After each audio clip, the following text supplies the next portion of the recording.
പുതുക്കിയ rank പട്ടികയ്ക്കെതിരെ supreme കോടതിയെ സമീപിച്ച് കേരള സിലബസ് വിദ്യാർത്ഥികൾ. പുതിയ പട്ടിക കേരള സിലബസ് വിദ്യാർത്ഥികളോടുള്ള നീതി നിഷേധം എന്നുള്ളതാണ് ഹർജിയിൽ പറയുന്നത്. സ്വാഭാവികമായിട്ടും ഈ മന്ത്രി ആർ ബിന്ദു മാധ്യമങ്ങളെ കണ്ട് അതായത് നേരത്തെ ഉള്ളതല്ല, പഴയ ഫോർമുല വെച്ച് ഈ പട്ടിക റാങ്ക് ലിസ്റ്റ് പരിഷ്കരിക്കുന്നു പറഞ്ഞപ്പോൾ കേരള സിലബസിലെ വിദ്യാർത്ഥികൾക്ക് അത് ബുദ്ധിമുട്ടാവില്ല ചോദിച്ചപ്പോൾ ഇനി വിഷമിച്ചിട്ട് എന്ത് കാര്യം എന്നൊക്കെയുള്ളായിരുന്നു മന്ത്രി പറഞ്ഞത്. ഞങ്ങളുടെ ഭാഗത്ത് ഒരു പിശകും പറ്റിയിട്ടില്ല എന്നൊക്കെയുള്ളത്. എന്തായാലും അതിന് പിന്നാലെയാണ് ഇപ്പോൾ കേരള സിലബസിലെ കുട്ടികൾ സുപ്രീം കോടതിയിലേക്ക് ഹർജിയുമായി പോകുന്നത്. അർജുൻ പീതാംബരനുണ്ട്. അർജുൻ, സ്വാഭാവികമായിട്ടും നീതി നിഷേധമെന്ന് മന്ത്രി തന്നെ പറഞ്ഞ് അങ്ങനെ തിരുത്താൻ ശ്രമിച്ച ഒരു കാര്യം, പക്ഷേ കാലതാമസം കൊണ്ടൊക്കെ ആകെ പ്രശ്നങ്ങളിൽ പൊല്ലാപ്പിലായി പോയിട്ടുള്ള വിഷയമാണ്. ഇപ്പോൾ എവിടെയുള്ള കുട്ടികളാണ് ഈ ഹർജിയുമായി മുന്നോട്ട് പോകുന്നത്?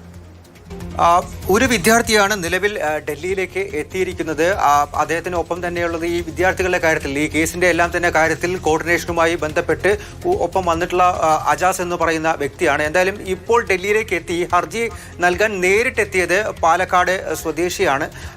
അദ്ദേഹത്തിന്റെ പേര് അതുൽ കൃഷ്ണ എന്ന് കൂടിയാണ്. മാത്രമല്ല 15 പേരാണ് ആദ്യഘട്ടത്തിൽ എന്തായാലും ഈ ഹർജിയിൽ കക്ഷി ചേരുന്നത്. പക്ഷേ കൂടുതൽ വിദ്യാർത്ഥികൾ എന്തായാലും കക്ഷി ചേരുമെന്നുള്ള കാര്യം തന്നെയാണ് വിദ്യാർത്ഥികളുടെ പ്രതികരണത്തിലൂടെ വ്യക്തമാകുന്ന കാര്യം. അവർ പറഞ്ഞിരിക്കുന്നതും അത് തന്നെയാണ്. അതായത് ആദ്യഘട്ടത്തിൽ 15 പേർ ഈ ഹർജിയിൽ കക്ഷി ചേരുന്നു. പക്ഷേ നിരവധി വിദ്യാർത്ഥികൾ ഇതിനോടകം തന്നെ കക്ഷി ചേരാൻ തയ്യാറായി ഇതിനോടകം നിൽക്കുന്നുണ്ട്. ഇവരുടെ ഈ കോർഡിനേഷൻ എല്ലാം തന്നെ നടക്കുന്നത് സമൂഹ മാധ്യമങ്ങൾ വഴിയാണ്. അതിലൂടെയാണ് ഇവരുടെ കേരളത്തിലുടനീളമുള്ള കേരള സിലബസ് വിദ്യാർത്ഥികൾ തമ്മിൽ സംസാരിക്കുന്നതും പിന്നീട് ഈ സുപ്രീം കോടതിയിലേക്ക് ഹർജി ഫയൽ ചെയ്യുന്നതുമായി ബന്ധപ്പെട്ട് മുന്നോട്ട് പോയതും. ഇവരുടെ പ്രധാനപ്പെട്ട ആവശ്യം എന്ന് പറയുന്നത് ഈ പുതുക്കിയ റാങ്ക് പട്ടിക അത് സ്റ്റേ ചെയ്യണം എന്നുള്ള കാര്യം തന്നെയാണ്. ഇത് കേരള സിലബസിലെ വിദ്യാർത്ഥികൾക്ക് നേരെ ഉണ്ടാകുന്നൊരു നീതി നിഷേധമാണ് എന്നുള്ള കാര്യം കൂടിയാണ് നിലവിൽ ഈ വിദ്യാർത്ഥികൾ ചൂണ്ടിക്കാണിക്കുന്ന പ്രധാനപ്പെട്ട മറ്റൊരു കാര്യം. അതായത് ഏകദേശം 12 കൊല്ലമായി ഈ രീതിയിൽ തന്നെ തുടർന്നു വരുന്ന ഒരു കാര്യമാണ്. ഇത്തരത്തിൽ ഈ കേരള സിലബസിലെ വിദ്യാർത്ഥികളുടെ +2 മാർക്കിൽ നിന്നും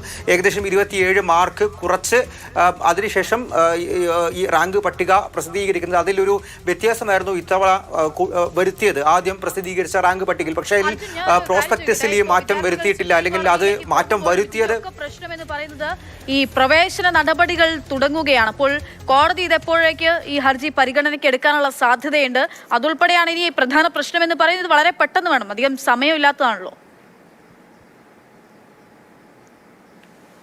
തീർച്ചയായിട്ടും നാളെ തന്നെ ഈ ഹർജി അത് മെൻഷൻ ചെയ്യുന്ന നടപടികളിലേക്കും പിന്നാലെ എത്രയും പെട്ടെന്ന് ഇത് പരിഗണനയ്ക്ക് എടുക്കുന്ന ഒരു ഘട്ടത്തിലേക്ക് പോകുമെന്നുള്ള കാര്യം തന്നെയാണ് വിദ്യാർത്ഥികളും ആ ഒരു പ്രതീക്ഷ തന്നെയാണ് പങ്കുവെക്കുന്നത്. ഇന്നിപ്പോൾ ഓൺലൈനായി ഒരു ഈ ഹർജി ഫയൽ ചെയ്യുന്നു. തൊട്ടടുത്ത ദിവസം തന്നെ അത് കോടതിയിൽ മെൻഷൻ ചെയ്യാൻ വേണ്ടിയിട്ടുള്ള കാര്യങ്ങളിലേക്കും നടക്കുന്നു. പ്രശാന്ത് ഭൂഷൺ തന്നെ ഈ വിദ്യാർത്ഥികൾക്ക് വേണ്ടി ഹാജരാകുമെന്നുള്ള കാര്യമാണ് ഇപ്പോൾ വിദ്യാർത്ഥികൾ പങ്കുവെക്കുന്നത്. ഓഗസ്റ്റ് 18-ാം തീയതിക്കകം തന്നെ ഈ നടപടികൾ, ഈ പ്രവേശനവുമായി ബന്ധപ്പെട്ടിട്ടുള്ള അലോട്ട്മെന്റ് നടപടികൾ അടക്കം പൂർത്തീകരിക്കേണ്ട ഒരു ഘട്ടം എത്തി നിൽക്കുമ്പോഴാണ് കേരള സർക്കാർ നേരിട്ട് സുപ്രീം കോടതിയെ സമീപിക്കേണ്ട എന്നുള്ളൊരു തീരുമാനമെടുക്കുകയും വിദ്യാർത്ഥികൾക്ക് നേരിട്ട് പോകാം എന്നുള്ള കാര്യം പറഞ്ഞു. അപ്പോഴും വിദ്യാർത്ഥികൾക്കൊപ്പം തന്നെ കേരള സർക്കാർ നിൽക്കും എന്നുള്ളൊരു വിശ്വാസം ഇപ്പോഴും അല്പം മുൻപ് ഈ വിദ്യാർത്ഥികളുടെ പ്രതികരണം തേടിയ സമയത്തും അവർ പറഞ്ഞ കാര്യം അതാണ്. കേരള സർക്കാർ ഇവർക്കൊപ്പം നിൽക്കുമെന്നാണ്.